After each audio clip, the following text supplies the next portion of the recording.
안녕하세요. 시술 잘하려면 이 정도는 기본이죠. 기미요정 혁쌤입니다. 색소 진료를 하다 보면 이 기미 유전인가요? 라는 질문을 많이 받는데요. 이 기미가 정말로 유전적인 부분과 관련이 있는지에 대해서 오늘 설명을 드려보겠습니다. 기미는 유전이 될 수 있습니다. 기미의 원인들이 되게 여러 가지가 있는데요. 그 중에 유전적인 부분이 분명히 존재합니다. 남성들보다는 여성분들에게서 기미가 훨씬 더 흔하기 때문에 내 어머니의 기미가 굉장히 심하다라고 한다면 나에게도 기미는 분명히 나타날 수 있고 심해질 수 있기 때문에 무엇보다 미리미리 예방하시고 노력하셔야 됩니다. 기미가 생기지 않게끔 하기 위해서. 30대 이상의 여성분들한테 기미는 누구나 있다고 보거든요. 다만 차이는 이게 보이게 있냐 보이지 않게 있냐 이 차이고요.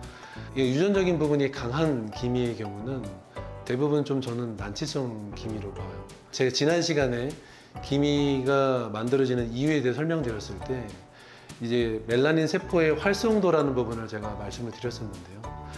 멜라닌 세포의 활성도 부분이 어떻게 보면은 유전에서 핵심적인 부분이라고 봅니다. 어떤 멜라닌 세포를 갖고 태어난 사람은 그 멜라닌 세포가 굉장히 활동을 많이 하는 활발한 멜라닌 세포를 갖고 있는 사람일 경우도 있고 그렇지 않을 경우도 있죠. 그러니까 그렇지 않은 멜라닌 세포를 물려받은 분들은 웬만큼 햇볕을 받는다 그래도 기미가 쉽게 진해지지 않아요.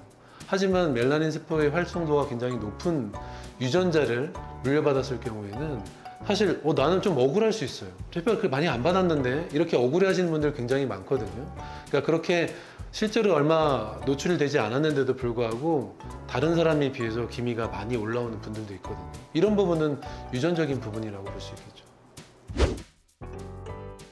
여성분들은 아무래도 그 여성 호르몬 때문에 좀 그래요.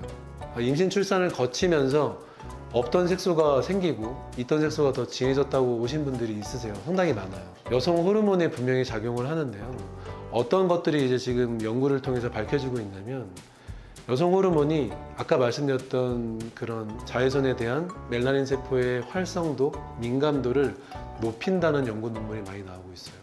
그러니까 즉 여성 호르몬 자체가 어떤 기미를 막 만들어낸다기보다는 얘가 좀 활성도를 높여놓으니까 타고난 예민한 멜라닌 세포를 타고난 그런 분들처럼 임신 출산 기간에는 조금만 햇볕을 받아도 더 잘 올라오는 거죠. 그런 부분에 좀 더 맞지 않나라는 얘기들이 나오고 있는데 제가 보기에도 그런 부분이 좀 강한 것 같아요.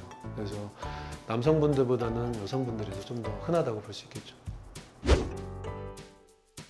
기미가 너무 심해지고 나면 사실 레이저 치료를 한다고 해도 레이저 치료로 인한 기미가 더 진해지거나 해소짐착이 생기는 부분이 더 많아질 수 있어요. 그렇기 때문에 사실 기미 치료도 너무 기미가 심해지기 전에 해주시는 게 좋기는 합니다.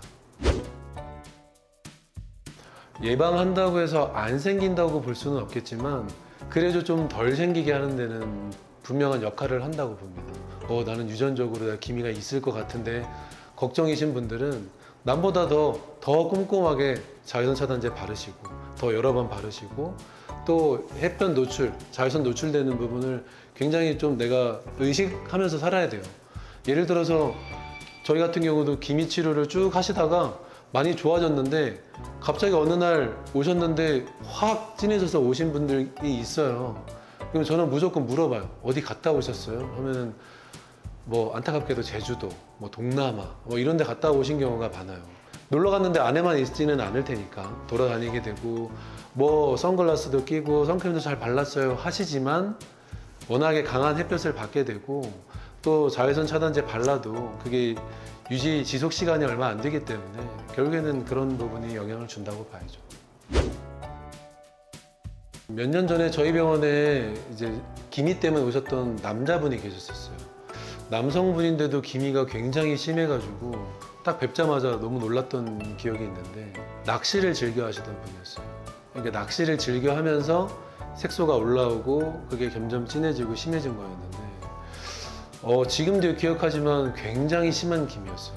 사실 조금 안타깝고 좀 아쉬운 게 지금의 저희 병원에 오셨다면 제가 조금 더 좋은 결과를 낼 수 있었을 것 같은데 그 당시보다 좀 더 레이저도 많이 갖고 있고 이제 저도 그동안에 조금 더 경험이 쌓이면서 그런 기미, 난치성 기미에 대한 대처법이 조금 더 쌓여 있는데 그 당시에는 사실 그렇지 못했기 때문에 나름 그 당시 갖고 있는 레이저를 가지고 열심히 하기는 했지만 그렇게 대단한 효과를 보지는 못했던 것 같아요. 그래서 그분도 받으시다가 어느 정도 조금 좋아진 거에 만족하시고 그 당시 개인적인 사정이 생기시면서 더 이상 병원에 오지 못하셨던 걸로 기억을 하는데 그 부분이 제일 좀 기억에 남고 좀 아쉬운 것 같아요.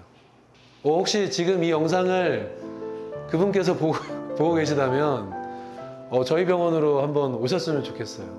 그 당시 없었던 지금 갖고 있는 좋은 레이저들을 가지고 제가 시술 비용 받지 않고 시술을 해드리겠습니다. 그러니까 꼭 한번 이 영상을 보셨다면 저희 병원 오셨으면 좋겠어요. 네, 오늘은 기미가 유전되는지에 대해서 설명을 드려봤는데요. 오늘은 좀 도움이 되셨죠? 기미가 우리 엄마한테 너무 많다 해도 너무 걱정하지 마시고요. 저희 병원에 오시면 친절하게 상담드리고 어떻게 치료할 수 있는지에 대해서 자세히 설명드리겠습니다. 기미가 올라올 기미가 보이면 기미요정 혁쌤을 찾아주세요. 기미요정 혁쌤이었습니다.